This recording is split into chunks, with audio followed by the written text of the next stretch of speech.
চলো আজকে তোমাদের আরো একটি বেসিক ঝটপট ক্লিয়ার করে দিই, সেটা হচ্ছে বর্গ সেন্টিমিটার থেকে বর্গ মিটারে কনভার্সনটা। সো তোমরা বেসিক্যালি বা আমরা জানি যে এটা বেসিক্যালি জানো তোমরা যে সেন্টিমিটার থেকে মিটার বা মিটার থেকে সেন্টিমিটার, কিন্তু যখন বর্গ বলে তখন কি করবা, এটা শিখে গেলে তুমি ঘনতেও যেতে পারবা, ঘন সেন্টিমিটার বা ঘন মিটারে কিভাবে কনভার্ট করে সেটা যেতে পারবা কিন্তু। সো চলো শিখে ফেলি। তো বেসিক যে নিয়মটা আমরা সেটা জানি, সেটা হচ্ছে 100 সেন্টিমিটার। 100 সেন্টিমিটার সমান কি জানো? 100 সেন্টিমিটার সমান হচ্ছে এক মিটার, তাই তো? এটা আমরা কিন্তু জানি। ওকে, এটা জানি। এখন আমাকে কি বলা হয়েছে? 100 সেন্টিমিটার। আমি বর্গ সেন্টিমিটারে যাইতে হবে, সেন্টিমিটার রাখা যাবে না। তো ফার্স্ট তুমি যে কাজটা করবা, 1 সেন্টিমিটার সমান আগে বের করে নিবা। 1 সেন্টিমিটার সমান হচ্ছে 1 ডিভাইড কত, 100 কি মিটার, এটা লেখা যায়। এবার খেয়াল করো, এই সেন্টিমিটারটাকে আমাকে বর্গে নিতে হবে। আচ্ছা, বর্গ মানে কি? তোমরা সবাই জানো বর্গ মানে কি করা? স্কোয়ার করা। সো আমি যদি দুই পাশে স্কোয়ার করে দেই, এখানে হচ্ছে সেন্টিমিটার দিলাম, দেওয়ার পরে এটা কি করে দিব? স্কোয়ার করে দেবো। এটা হচ্ছে 1 ডিভাইড 100, তারপর হচ্ছে মিটার দিয়ে এটা কি করে দিব? আমরা বর্গ করে দিব, রাইট? সো বর্গ করলে এখানে কি আসবে? 1 বর্গ সেন্টিমিটার, রাইট? এটা কিন্তু আসে 1 বর্গ সেন্টিমিটার। তাহলে এখানে কি হবে? এখানে যেহেতু 1 ছিল, 1 কে বর্গ করলে একই হয়। এখানে 1 ডিভাইড 100, 100 কে বর্গ করলে কিন্তু 1 এর পরে 0 ডাবল হয়ে যাবে। তাহলে এখানে 4টা, এখানে কি হয়ে যাবে? মিটার স্কোয়ার হয়ে গেছে, রাইট? বা এটা বর্গ মিটারও লেখা যায়। আমরা এটা লিখতে পারি কি? বর্গ মিটার লিখে ফেললাম। দেখো তো, বর্গ সেন্টিমিটার সমান বর্গ মিটার আসছে না আসে না? আমার তো লাগেই কি, বর্গ সেন্টিমিটার থেকে বর্গ কি মিটারে নিতে হবে।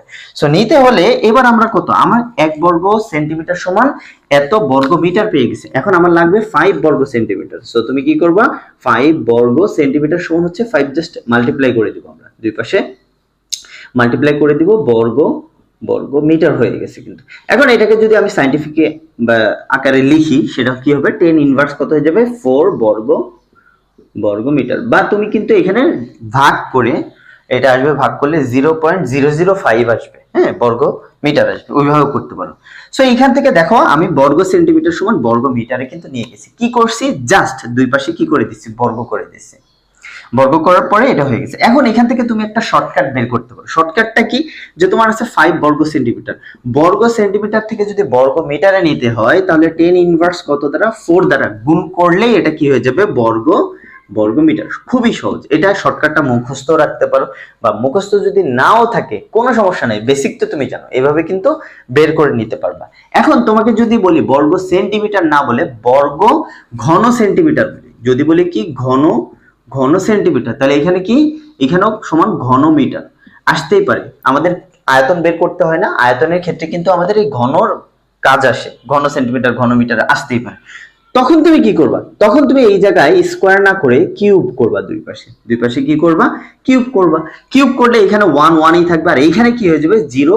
এই যে আরো দুইটা 0 হয়ে যাবে। বোঝা গেছে কি বলছি? কিউব, আরো দুইটা, কিউবের কারণে আরো দুইটা 0, তখন এই জায়গাটা হয়ে যাবে ঘন মিটার। বাকি কাজটা হচ্ছে, তুমি তো বুঝতেই পারতেছো কি করবে। এখানে 10 ইনভার্স কত? 6 দিয়ে দিবা। তাহলে আমরা যদি বলি 5 ঘন সেন্টিমিটার সমান কত ঘন মিটার, তখন কি করবো? 5 ইন্টু 10 ইনভার্স কত? 6 মিটার কিউব। That's it. এটা বর্গ থাকবে না, তখন হয়ে যাবে কি? এটা ঘন হয়ে যাবে। বোঝা গেছে কি বলছি? খুবই ইজি। এইভাবে বেসিক যদি তুমি জানো, তাহলে যে কোনো শর্টকাট কিন্তু তুমি মনে রাখতে পারবা।